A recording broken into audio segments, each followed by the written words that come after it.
네, 안녕하세요.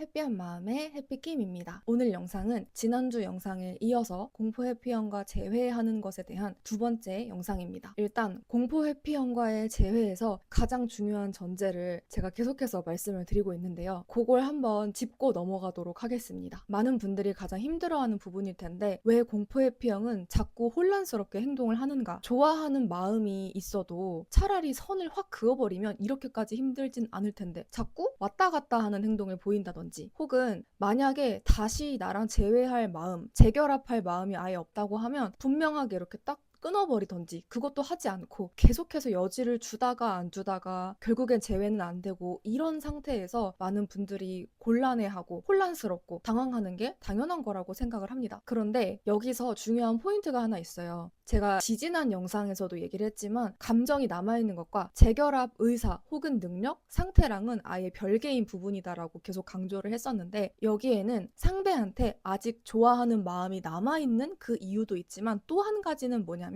아마 대부분의 공포 회피형이 의식하지 못할 거예요. 그런데 공포 회피형의 많은 케이스는 어떠냐면 공포 회피형이 되어가는 그런 과정이 보통 어렸을 때의 경험이 연결되어 있는 부분이 굉장히 많아요. 내가 주 양육자와의 애착 관계에서 형성되는 부분이 좀 큰데 내 가치가 보통은 내가 어떤 모습이어도 이렇게 나는 사랑을 받을 수 있는 존재구나 라는 그 믿음이 아주 깊이 뿌리부터 박혀 있어야 하는데 그런 믿음이 없다 보면 어떻게 생각을 하게 되냐면 내가 사람들로부터 사랑을 받아야만 사랑받을 가치가 있는 사람인 것처럼 인식하게 돼요. 그게 아예 프로세스에 박혀 있는 거죠. 그렇다 보니까 어떻게 되냐면 나를 좋아하는 사람 혹은 내가 좋아하는 사람 이렇게 애착 관계에 있는 사람이 나를 사랑하다가 예를 들어서 나에 대한 마음이 식거나 떠나가거나 이렇게 나를 싫어하게 된다. 그러면 우리 일반적으로는 그럴 수 있잖아요. 이 사람과 사랑하면서 있다가 서로 마음이 식거나 아니면 나를 싫어서 떠나갔다 하더라도 그게 나의 존재 자체에 이렇게 영향을 미치는 것까지는 안 가는 거죠. 힘들긴 하더라도 인연이 아니었나 보다. 저 사람은 나를 싫어했지만 또 나를 좋아하는 어떤 사람이 있겠지. 이렇게 생각할 수 있는 반면에 공포 회피형은 아주 기본적이고 자동적인 반응으로 나랑 애착 관계에 있던 그 대상이 나에 대한 마음이 이렇게 떠나가거나 단절이 됐다. 그러면 그거를 내 존재 가치에 이렇게 영향을 미치는 요소로 생각을 하게 돼요. 아주 자동적으로. 그러니까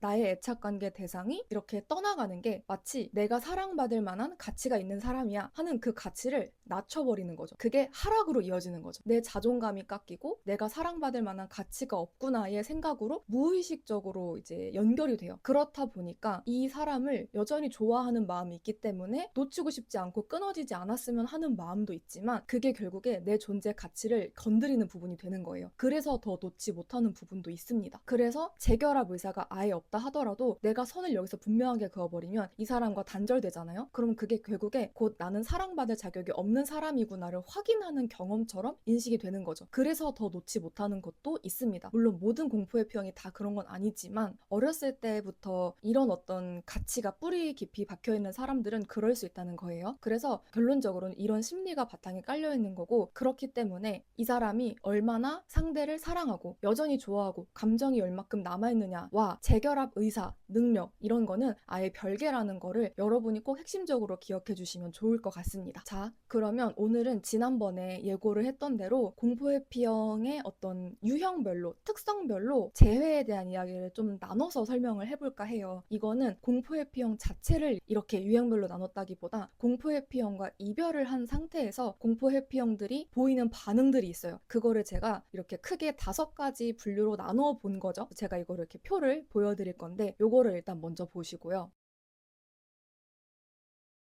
예를 들어 첫 번째, 이별 후에 공포 회피형이 어떻게 반응을 하는가 했을 때 미련이 남아있는 감정 잔존형이 있습니다. 조금 어렵죠? 이 사람들의 특징은 뭐냐면 이별 후에 SNS를 상대 거를 계속 봐요. 염탐하듯이 계속 보고 헤어졌는데 왜 이렇게 행동하지? 자기가 먼저 헤어지자고 해놓고 계속 내 걸 보고 팔로우를 다 합니다. 그리고 어쩔 때는 연락을 먼저 하기도 해요. 근데 우리 다시 만나자 이런 게 아니라 빙빙 돌리는 것 같은 그런 연락 있잖아요. 그리고 굳이 저것 때문에 연락을 안 해도 되는데 내가 가져와야 되는 어떤 짐이나 뭔가 나한테 연락을 하고 싶어서 저 말을 하는 것 같이 돌려서 보여서라도 어떻게든 나한테 연락을 먼저 하는 경우도 있어요. 혹은 내가 연락을 먼저 했을 때 반응을 계속 매번 하는 거죠. 혹은 헤어졌는데 우리 둘 사이에 어떤 추억을 계속 언급을 한다든지. 그리고 또 많은 분들이 궁금해 하시는 게 있죠. 후버링이라고 하는, 이렇게 헤어졌는데도 자꾸 자기의 그런 영역에 다시 끌어들이려고 하는 그런 행동들을 보입니다. 이런 분들 같은 경우에는 상대에 대한 감정이 아직 많이 남아있는 것처럼 보이죠. 감정 잔존 가능성이 굉장히 높습니다. 그리고 자기가 사귀는 도중에 너무 어떤 불안감, 압박감, 두려움 이런 것들이 커져서 헤어지자고 통보를 하기는 했지만, 이별을 하긴 했지만 그게 너무 후회스럽기도 하고 뭔가 아직 미련이 남아있는 거예요. 그치만 이 관계를 다시 이어가면 똑같은 결과가 반복되지 않을까 하는 생각도 있고, 상대에 대한 감정은 있는데 이걸 어떻게 하지 못하는, 그래서 아직 상대에 대한 미련이 있기 때문에 계속 뭔가 연락을 취하면서 계속 앞에서 소위 말하는 얼쩡얼쩡거리는 그런 행동을 하는 거죠. 이렇게 행동을 하시는 분들 때문에 그 연인이 되시는, 상대가 되시는 분들이 정말 많이 헷갈려 하시죠. 근데 이렇게 상대한테 먼저 연락이 오거나 SNS를 막 찾아보거나 막 이런 알짱알짱거리는 행동들을 보면서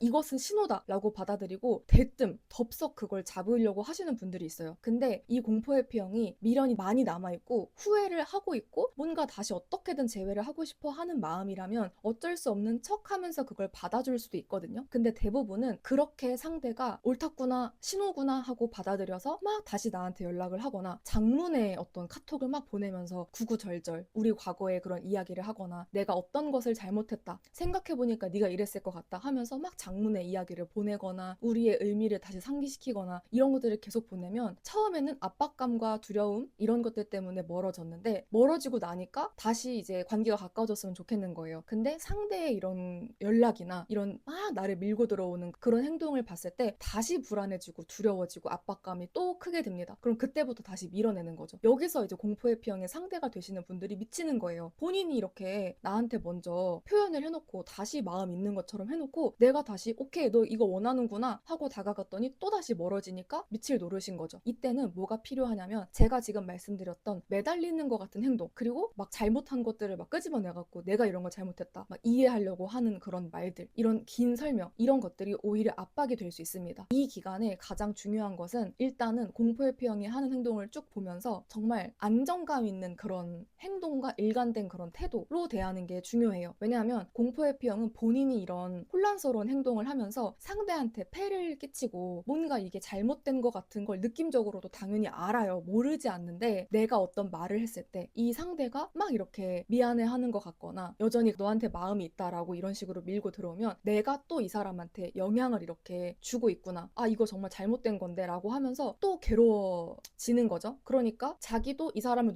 놓치고 싶지 않은 그 마음과 내가 이 사람을 망치고 있다는 그런 죄책감과 어떤 알 수 없는 그런 압박감과 이런 것 때문에 결국 또 밀어내게 되는 거예요. 그래서 이럴 때는 상대가 오히려 막 밀고 들어오는 행동을 차라리 멈추시는 게 더 낫습니다. 그리고 두 번째는 혼란 반복형입니다. 이거는 이별을 한 후에 공포회피형이신 분들이 차단과 해제를 반복하는 거예요. 그리고 연락과 잠수를 반복해요. 그리고 감정 기복이 굉장히 크게 느껴지는 그런 경우가 있어요. 이거는 첫 번째 유형보다 더 큰 어떤 혼란을 감정적으로 느끼고 있는 경우인 거거든요. 그래서 이 공포회피형의 상대가 되시는 분들이 이 사람이 차단을 했으니까 아 완전히 끝났나 보다 했는데 갑자기 스리슬쩍 이렇게 차단이 해제돼 있어요. 그러면 이 사람이 용기를 내서 나한테 연락을 못하니까 나한테 해달라는 뜻이겠구나 하고 또 연락을 해요. 그래서 그때 연락이 될 수는 있지만 또 얼마 있다가 갑자기 또 차단을 한다든지 이런 것들을 좀 반복하는 그런 행동을 하는 거죠. 이 사람들은 감정이 여전히 상대한테 남아있을 가능성이 충분히 있습니다. 첫 번째보다는 낫지만 그래도 있기는 한데 이것 역시 그렇게 상대와 재결합을 하고 싶은 그런 상태랑 연결되지는 않는다. 이것도 같이 짚고 가시면 좋을 것 같은데, 아까 제가 말씀드렸던 것처럼 이렇게 차단과 해제를 반복하는 혼란스러운 행동을 하게 되면 상대는 그거를 당연히 신호로 받아들일 수밖에 없죠. 그 상황이면.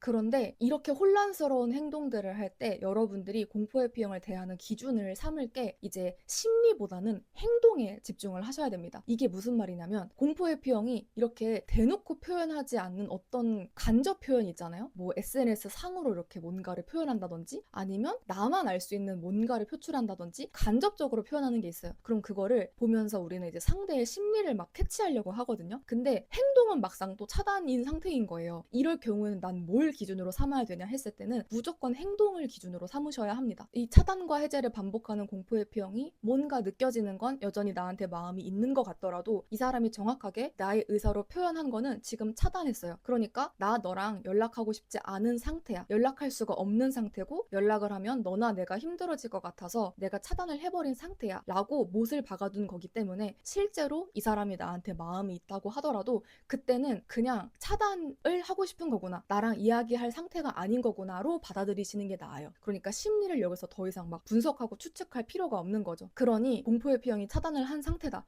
라고 하면 그걸 뚫고 다른 방법을 찾아서 어떻게든 연락하려고 하기보다는 설령 이 사람이 진짜 나한테 마음이 여전히 남아있는 것 같더라도 차단이라는 어떤 행위로 의사를 정확하게 이제 표현을 한 거예요. 이 상태에서는. 그러면 그걸 뚫고 연락을 하기보다는 이 사람은 나랑 이야기하고 싶지 않은 상태다로 받아들이시는 게 더 좋습니다. 그래서 항상 행동을 기준으로 삼으시면 돼요. 제가 앞서 말씀드렸던 이 1, 2번 감정 잔존형과 혼란 반복형의 이런 케이스들은 압박감이나 혼란감이 너무 크기 때문에 당장 관계를 돌릴 수 있는 상태가 아닐 수 있어요. 여러분들이 이도 저도 다 해봤는데 안 됐을 경우에는 제가 지난주 영상에서 말씀을 드렸던 대로 더 시간이 많이 지나서 이런 감정들, 압박감이 다 소강이 된 후에 그때 오히려 조금 더 가벼운 스탠스로 연락을 해보는 게 관계를 0으로 리셋을 하는 그 방향으로 가는 게 더 나을 수도 있습니다. 그리고 그 전에 이 관계가 개선될 가능성이 있는가, 상대가 다시 우리가 재결합했을 때도 똑같은 행동을 반복하지 않을 만한 가능성이 있는 사람인가, 그리고 내가 이 관계를 위해서 나는 얼만큼의 시간과 노력을 투자할 의향이 있는가, 이거를 꼭 한번 생각을 해보세요. 이런 관련된 질문은 지난주 영상에 남겨뒀습니다. 그리고 세 번째 유형입니다. 친구 유지형. 이 유형은요, 차단을 하지 않았어요. 연락도 가능합니다. 그리고 만나지기도 합니다. 그리고 계속 이렇게 잘 대해줘요. 그리고 심지어는 어떤 경우는 그렇게 만나지면서 뭐 데이트 아닌 데이트도 이렇게 하다가 갑자기 뭐 스킨십 같은 것도 될 수도 있어요. 내가 시도를 했을 때 받아준다든지 아니면 본인이 먼저 이렇게 슬쩍 터치를 한다든지 그런 경우도 있습니다. 그 대신에 이렇게 만나지고 연락도 되고 친구보다는 조금 더 깊은 사이인데 연인은 아닌 뭣도 아닌 약간 유사연애로 넘어가는 그런 요상한 그런 관계인 상태를 말해요. 근데 이때 재회나 어떤 관계를 정의하는 말이나 미래에 대한 이야기는 다 회피합니다. 그래서 많은 분들이 있잖아 우리는 뭐야? 이렇게 물어보면 슬쩍슬쩍 이렇게 구렁이가 담 넘어가듯이 넘어가거나 회피를 계속해요. 이런 케이스도 여전히 감정이 상대한테 있을 수는 있습니다. 하지만 재회 가능성은 더 낮은 경우라고 저는 봅니다. 그리고 사실 5가지 단계 중에서 저는 이 세 번째 단계가 사실 가장 위험하다고 생각을 해요. 왜냐하면 왜 위험하냐면 이게 어떻게 보면 관계 중독의 그런 단계로 넘어갈 수 있는 부분이라고 생각을 합니다. 그러니까 공포 회피형의 심리가 상대는 좋지만 단절은 원하지 않지만 관계의 책임은 회피하고 싶은 거죠. 그래서 공포 회피형의 상대가 되는 사람은 이 사람이 너무 좋고 어떻게든 다시 만나면 좋으니까, 그리고 만났을 때 관계에 대한 정의나 이런 것만 얘기를 안 하면 예전에 데이트하던 그런 느낌으로 만나줘요. 그러면 이 사람과 헤어지는 건 너무 힘들고 못 보는 것 자체가 너무 괴로우니까 이 상태로라도 있고 싶은 마음에 계속 만나줘요. 그래서 만났을 땐 너무 좋아요. 하지만 헤어지고 난 다음에는 또 굉장한 지옥이 찾아옵니다. 도대체 이 관계는 무엇일까? 이 사람은 나랑 사귈 마음은 없어. 근데 만나면 또 만나죠. 그리고 추억 얘기도 하고 너무 좋아. 오히려 사귈 때보다 더 좋은 것 같아. 이 사람 마음이 너무 편안해져 있는 상태에서 나랑 데이트하는 것처럼 이렇게 만나지니까 그게 좋아서 이걸 끊어내지 못하는 경우가 많아요. 저는 이게 지속되면 이건 굉장히 중독적인 관계로 보거든요. 그러면 결국에 이 공포회피형을 만나는 이 상대만 더 힘들어지는 길이라고 생각을 해요. 왜냐하면 그 공포회피형은 절대 사귈 마음은 없으니까. 근데 그걸 표현은 안 하면서 이 사람을 잃고 싶지 않고 자기는 어떤 관계에 책임을 지지 않는 상태에서 압박감이 없잖아요. 그러니까 너무 편안하게 상대를 만날 수 있지만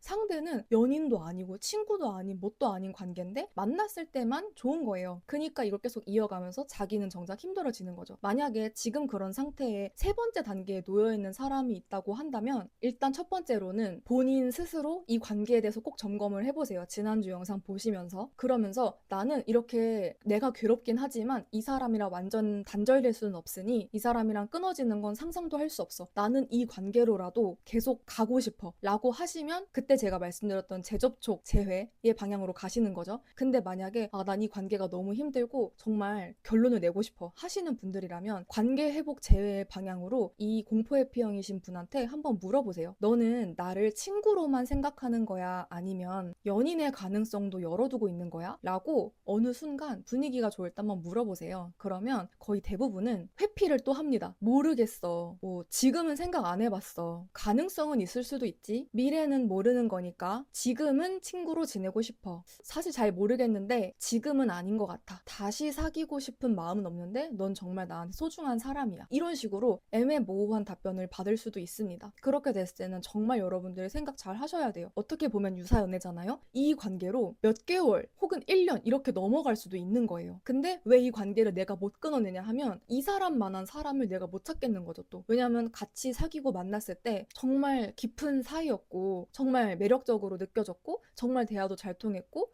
이런 사람을 내가 또 찾을 수 있을까? 다른 사람들과는 좀 다르다 보니까 조금 더 이 사람한테 끌리는 경향이 있을 수 있어요. 근데 그런 것 때문에 이런 사람을 내가 못 찾겠다라고 하면서 계속 그냥 이 사람 만나면서 있는 거예요. 내가 다른 사람 만날 때까지. 그게 너무 여러분이 스스로 괜찮다고 하시면 뭐 어쩔 수 없는 부분이지만 이 관계가 끝이 없는 도돌이표 같은 관계로 계속 이어질 수 있다는 거 꼭 생각해 보시면 좋을 것 같습니다. 그리고 네 번째, 정리 진행형이죠. 이때는 연락이 감소하고 SNS를 이렇게 보는 그런 관심도 많이 감소가 된 상태예요. 감정이 남아있을 가능성도 굉장히 낮고 그리고 재회에 대한 의사도 더 많이 떨어져 있는 그런 상태입니다. 이럴 때는 정말 심리랑 행동이 다른 것 같은 1, 2번 케이스랑 다르게 정말 심리 자체적으로도 나한테 마음이 떠나 있는 상태일 수 있어요. 이런 거는 어떻게 보면 저는 3번보다는 덜 중독적이고 덜 위험하다고 생각해요. 왜냐하면 헷갈리게 행동하지는 않으니까 적어도. 그리고 5번은 대체 전환형인데요. 이거는 이별을 한 후에 즉시 새로운 연애를 한다든지 아니면 환승 이별을 하는 그런 경우입니다. 그럴 순 있죠. 많은 분들이 물어봐요 저한테. 이 사람은 여전히 나한테 마음이 있는 게 너무 보이는데 이 사람이 나랑은 이렇게 연인 관계를 지속할 수 있는 상태가 아니고 그치만 너무 외롭고 혹은 나를 잊기 위해서 다른 새 사람을 만나서 이렇게 갈아탄 거다 라고 하면서 이 사람의 심리를 추측하고 저한테 많이 물어보시죠. 근데 그러니까 나한테 마음이 여전히 있는데 나를 잊으려고 혹은 이 괴로운 상황에서 벗어나기 위해서 다른 사람을 만난 것 같아요. 이런 경우에 어떡하죠? 할 수는 있어요. 하지만 이때 여러분들이 정말 잘 생각해 보셔야 합니다. 아까 제가 그랬죠. 심리랑 행동이랑 따로 노는 것 같을 때는 그냥 행동을 기준으로 받아들이시라고 얘기를 했어요. 근데 마음이 좀 남한테 남아있는 것 같은 게 심리라고 했을 때 행동은 다른 사람 만나고 있는 거잖아요. 그랬을 때는 내가 할 수 있는 게 없는 겁니다. 그리고 꼭 내 기준을 먼저 점검을 해보세요. 설령 나한테 마음이 완전히 있다 하더라도 그게 100% 사실이라고 하더라도 다른 사람을 이미 만나고 있는데 내가 그거를 붙잡거나 내가 그 사람을 기다리고 있는 게 맞는 건가? 이 관계가 과연 건강한 관계인 건가? 그 사람이 나한테 마음이 있다 하더라도요. 그래서 그걸 꼭 한번 생각해 보시면 좋겠고 만약에 이런 질문을 스스로 해보셨을 때 내 기준에서 봤을 때 이 관계가 건강하지 않은 관계라고 생각이 든다면 설령 그 사람한테 연락이 오고 뭔가